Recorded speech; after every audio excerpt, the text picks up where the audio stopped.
Brasilinas e brasilinos, preparem-se, peguem seus testes de DNA, chamem o ratinho, coloquem pais e filhos do Legião Urbana na vitrola. Porque quando o Lula começa a ficar preocupado, não é crise política, não é economia, não é dólar, não é inflação, é sempre filho. Sempre, nunca falha. Segundo aliados, chegou ao Palácio do Assalto, Planalto, uma informação que deixou Lula alarmado. Alarmado mesmo, daqueles alarmes que não tocam, explodem.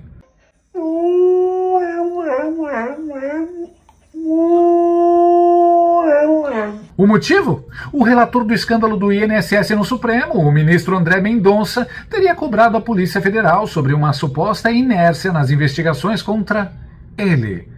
O menino, o herdeiro, o príncipe da Odebrecht, o Lulinha. Olha que coisa curiosa, o STF cobrando investigação.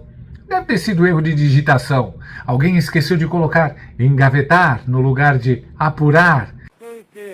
Eu blindei nós. Segundo o relato, o ministro perguntou: Ué, por que não teve diligência? Por que ninguém pediu nem o passaporte do rapaz? Passaporte, Lula, olha o trauma. Só essa palavra já dá gatilho. A PF, claro, respondeu tentando acalmar. Não, tá avançando sim, tá tudo baseado em provas. Baseado em provas. Essa frase dá mais medo no PT do que a palavra imposto dá no brasileiro. Porque quando a PF diz provas, não é PowerPoint. É pior, é boleto, é extrato, é áudio, é mensagem, é Pix às 3 da manhã. A Polícia Federal comunicou ao Supremo que, durante a análise de materiais apreendidos na investigação sobre esquema de descontos irregulares em aposentadorias do INSS, revelado aqui pelo Metrópolis, surgiram referências ao nome de Fábio Luiz Lula da Silva, o Lulinha, filho do presidente Lula. Segundo a fonte, existe relato concreto de pagamentos ao Lulinha. E quem operava isso está preso pela Polícia Federal. Ou seja, não é denúncia de zap, não é tweet, não é fofoca da direita malvadona. É gente algemada. E aí a gente chega na parte mais bonita disso tudo. O presidente está preocupado. Ora, só pode haver algum equívoco. Porque o próprio Lula prometeu publicamente, em palanque, com microfone, câmera, transmissão ao vivo, que se tivesse filho dele envolvido nos rombos do INSS, seria investigado. É importante que haja seriedade para que a gente possa investigar todas as pessoas que estão envolvidas. Todas as pessoas. Ninguém ficará livre. Se tiver filho meu metido nisso, ele será investigado. Se tiver meu pai, que já morreu, não. Sabe? Se tiver o Haddad vai ser investigado. O Ricota, com essa seriedade, vai ser investigado. Tá lembrado disso? Então essa matéria só pode ser fake news antidemocrática? Uma agressão às instituições? Um ataque à democracia? Antidemocráticos. Uma ameaça ao Estado de Direito? Porque quando o Lula promete algo, a gente sabe que é sagrado. É tipo promessa de ano novo, só que é ao contrário. É chato quando o juiz não é aliado, né, Lula? Quando não é meu amigo do jantar. Quando não é o amigo do pai do meu amigo. Quando não é meu parceiro do cafezinho. Aí o sistema começa a funcionar de um jeito muito inconveniente. E os novos achados da PF explicam o pânico no Planalto. Mensagens falando de pagamento via laranja, viagens conjuntas, repetição do método. Porque isso que é lindo na família Lula não é erro, é franquia, é padrão, é método validado. A preocupação do Lula não é jurídica, não é meu filho pode ser inocente. Não, é o medo do STF expor aquilo que mais dói, reincidência. Porque uma vez pode ser azar, 2 vezes é coincidência, 3 vezes já é roteiro de série da Netflix. E falando em fuga, assim como Lulinha foi morar em Madrid, o sócio dele também decidiu ir viver na Europa. Que coisa, né? Quando a PF chega, a galera descobre subitamente uma paixão por vinho português. Calil Bittar, amigo de infância, sócio, parceiro, foi morar em Portugal. Há pelo menos 1 ano. Exatamente quando as investigações do INSS começaram a apertar. Coincidência. Sempre coincidência. Assim como o filho do presidente Lula se mudou para Madrid, seu sócio também fixou residência na Europa. Em comum, Lulinha e Khalil Bittar deixaram o Brasil quando as investigações sobre os desvios de recurso de aposentados do INSS começaram a avançar. Há pelo menos um ano, Bittar vive na região metropolitana de Lisboa. Bittar teria se aliado à lobista Roberta Lucchesinger e ao conhecido careca do INSS para intermediar a venda de canabidiol ao SUS, utilizando da influência de Lulinha. O careca teria pago bilhetes na classe executiva para Lulinha viajar à Europa. Segundo o depoimento de um colaborador à Polícia Federal, ele recebeu 30 milhões de reais e uma mesada de 300 mil reais por fazer esse serviço. A coluna apurou que Bittar e Roberta seriam representantes do filho mais velho do presidente, captando clientes. Lulinha entraria com o sobrenome do pai. A ida de Khalil Bittar para Portugal coincide com o período em que Lulinha decidiu se estabelecer em Madrid, na Espanha, como foi revelado pela coluna Andresa Matais. Embora não sejam mais sócios formais no Brasil desde 2023, os dois estariam atuando em conjunto, concentrando suas transações no exterior. Essa família Bittar, aliás, tem currículo. O outro irmão, Fernando, era dono do sítio de Atibaia. Aquele sítio com a adega do Lula, com um pedalinho com o nome dos netos do Lula, com objetos pessoais do Lula. Mas, veja bem, segundo a esquerda, Lula só estava lá visitando. Visitando tanto que parecia síndico. Melhor fugir mesmo, né? Porque quando você olha o histórico da família, o próximo passo não é depoimento, é mala. E, segundo Cláudio Dantas, Lulinha e Khalil jantaram dias atrás em Madrid com Fidelito. Sim, o filho do Fidel Castro. É o Vingadores da picaretagem comunista latino-americana. A segunda geração do socialismo milionário. A turma que odeia capitalismo, mas só vive dele. A turma que critica imperialismo, morando na Europa. A turma que fala em povo, jantando em restaurante que o povo nem sabe pronunciar o nome. Isso não é coincidência, isso é Congresso Internacional de Herdeiro Vermelho. Enquanto isso, as investigações avançam.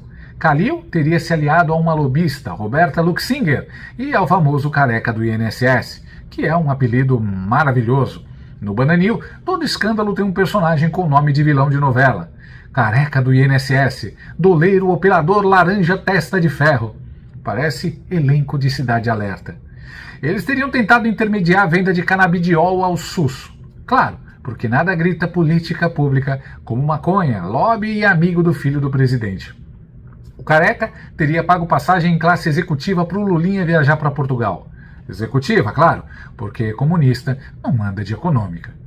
Segundo o depoimento, o operador recebeu 30 milhões de reais e uma mesada de 300 mil reais. Mesada para o filho do Lulinha. Mesada. Olha que palavra linda.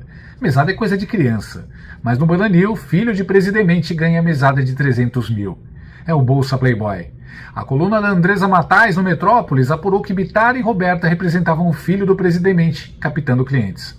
O Lulinha entrava com o sobrenome, que é o ativo mais caro do Brasil, mais valioso que petróleo, mais poderoso que lobby, mais eficiente que marketing. Você não vende serviço, você vende o Lula. E isso abre porta melhor que crachá do STF. Eles não são mais sócios formais desde 2023, mas continuam juntos. Porque, no Bananil, sair da sociedade no papel não significa sair do esquema. Khalil teria ido primeiro para a Europa, ficando numa casa dentro do Hotel Sheraton em Cascais. Casa dentro do hotel. Isso não é hospedagem, isso é esconderijo 5 estrelas. Os negócios também envolvem uma consultoria que faz intermediação de negócios. Tradução: atravessa dinheiro até ele parecer limpinho. A empresária diz que só trabalhou com regulação. Todo mundo no Bananil só trabalha com regulação. Ninguém nunca sabe de nada. Ninguém nunca viu nada. Todo mundo é inocente profissional. Ela, inclusive, mora numa casa alugada originalmente para uso do Lulinha, que hoje funciona como escritório do grupo. Casa do filho do presidente virando escritório de lobby. Normal. Rotina republicana. Uma casa luxuosa em Brasília virou QG dos negócios do filho do presidente Lula, Fábio Luiz Lula da Silva, também conhecido como Lulinha. O imóvel fica na QL 26 do Lago Sul, região de luxo da capital, e já foi usada pelo presidente nacional do União Brasil, Antônio Rueda. Com vista privilegiada para a Ponte JK e o Lago Paranoá, a casa agora é alugada pela amiga de Lulinha, a lobista Roberta Luquessinger. Roberta seria responsável por intermediar o relacionamento entre o filho do presidente e o careca do INSS. Ela foi alvo de busca e apreensão pela Polícia Federal na operação que investiga descontos indevidos na folha de pagamento de aposentados do INSS. Na ocasião, o mandado de busca e apreensão contra Luquessinger foi cumprido em São Paulo e não na casa de Brasília. No dia da operação, ela chegou a postar fotos suas dentro da mansão no Instagram. Mesmo com Lulinha morando em Madrid, na Espanha, a coluna Andresa Matais apurou que a casa no Lago Sul continua sendo frequentada por uma pessoa que se apresenta como secretário do filho do presidente. Amizade tão íntima que ela tem tatuagem junto com a esposa do Lulinha. Isso não é amizade? Isso é pacto? A defesa diz que Calil foi procurado, mas decidiu não se envolver. Essa frase é clássica. É tipo: Cheguei na boca de fumo, mas não comprei nada não. Em 2025, ele já tinha sido alvo da Operação Coffee Break. Nome perfeito, porque tem café, lobby e dinheiro. Acusado de tráfico de influência e mesadas de R$210 mil. Mesada de novo. É uma creche de adultos. E aí chegamos ao ponto central. Lula tem motivo de sobra para se preocupar, porque não é só o Banco Master. Agora é o roubo dos velhinhos do INSS. É o golpe mais baixo possível, mexer com o aposentado. É tipo roubar muleta. Vamos falar de CPMI do INSS. O repórter André Chaldes apurou que a publicitária Daniele Miranda Fonteles relacionou o empresário Antônio Carlos Camilo Antunes, careca do INSS, a uma consultoria com indícios de ser de fachada. Sem site, sem perfil nas redes sociais, a Spider Consultoria teve como dono um auxiliar de serviços gerais de 25 anos e movimentou uma quantia milionária em 6 meses. Me conta quanto é essa quantia, porque eu já li, já sei quanto, mas quero que você diga para a gente ter noção dessa quantia, quanto é. Olá, Rafael, tudo bom? Tudo bem. Então, 371 milhões de reais, né? Você viu que eu até gaguejei, né? Quantia quanto é, porque eu fiquei aqui lembrando do valor e aí gaguejei, mas enfim, ainda bem que você já me salvou. Pois é, o que acontece? Eu tive a pachorra de entrar na página lá do BNDES, né, o Banco Nacional de Desenvolvimento Econômico e Social, para ver qual seria o enquadramento dessa empresa. Uma empresa que fatura 371 milhões de reais, ou que move mais de 300 milhões por ano, ela é considerada uma grande empresa pelo BNDES. E aí eu te pergunto, como é que uma grande empresa pode ter como dono, como único dono, um rapaz de 25 anos, auxiliar de serviços gerais, trabalha numa empresa de laticínios do interior de São Paulo, recebia auxílio emergencial na época da pandemia, e não tem site, não tem rede social, não tem nada. É uma empresa que assim, ninguém conhece, ninguém nunca ouviu falar, mas deveria, pelo faturamento dela, ser uma das maiores empresas de consultoria do país, Rafael. Se você perguntar para qualquer pessoa nesse mercado, ninguém nunca ouviu falar de Spider Consultoria, e, no entanto, ela está lá movimentando, faturando seus 300 milhões de reais por ano. É um fenômeno, assim. Ela, no primeiro mês de funcionamento dela, em janeiro de 2025, ela já movimentou 8 milhões de reais. A publicitária do PT aparece ligada ao careca do INSS. Empresa de fachada, movimentação milionária, Spider Consultoria. Sem site, sem rede social, sem funcionário. Mas com 371 milhões de reais movimentados. É um empreendedorismo invisível. Capital social, 120 mil reais. Movimentou quase 400 milhões. Isso não é empresa, isso é portal dimensional do dinheiro. Relatório do COAF aponta pagamento de 200 mil para a publicitária. Ela diz que não conhece a empresa, mas recebeu. É tipo dizer: Não conheço quem me deu dinheiro, só aceitei. Ela diz que era venda de imóvel em Trancoso.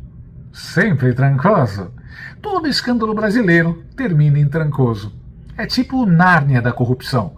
A PF também aponta a sociedade dela com careca numa empresa de cannabis em Portugal. E Lulinha aparece como sócio oculto. Sócio oculto é lindo, né? É tipo fantasma empresarial. Segundo o depoimento, ele recebia mesada de 300 mil reais. Mesada novamente. O PT criou o conceito de mesada vitalícia. A CPMI descobriu que dinheiro vinha de sindicato, associação, entidade. Tudo aquilo que dizia defender o trabalhador. 53 milhões desviados, aposentado roubado e o dinheiro girando entre amigos do poder. PT, INSS e dinheiro público. Mais um escândalo milionário. Quem diria, né? Enquanto o povo enfrenta a fila, desconto indevido e miséria, o sistema funciona perfeitamente. Para eles, nunca falha. Caso isolado número 1.597.000. Petista tocando a mão no dinheiro dos outros. E aí a conclusão é simples. Cadeia no Lulinha, cadeia na publicitária do PT, cadeia no Careca, cadeia em quem roubou aposentado. Porque se até o velhinho não escapa, imagina o resto. No Bananil, o problema nunca foi falta de dinheiro, sempre foi excesso de Lula. No fim das contas, Lula e o filho viraram a versão brasileira dos Sopranos. O pai construiu o império torto, o filho aprendeu que aquilo era normal. Lula agora diz que está preocupado. Preocupado agora, mas já é tarde demais. Porque não era para ter se preocupado quando a polícia bateu a porta. Era para ter se preocupado lá atrás, quando o filho começou a copiar o exemplo do pai e a se meter em desvios de dinheiro público há mais de 20 anos. Como em toda boa família mafiosa, o problema nunca foi o herdeiro, foi o patriarca que ensinou o caminho.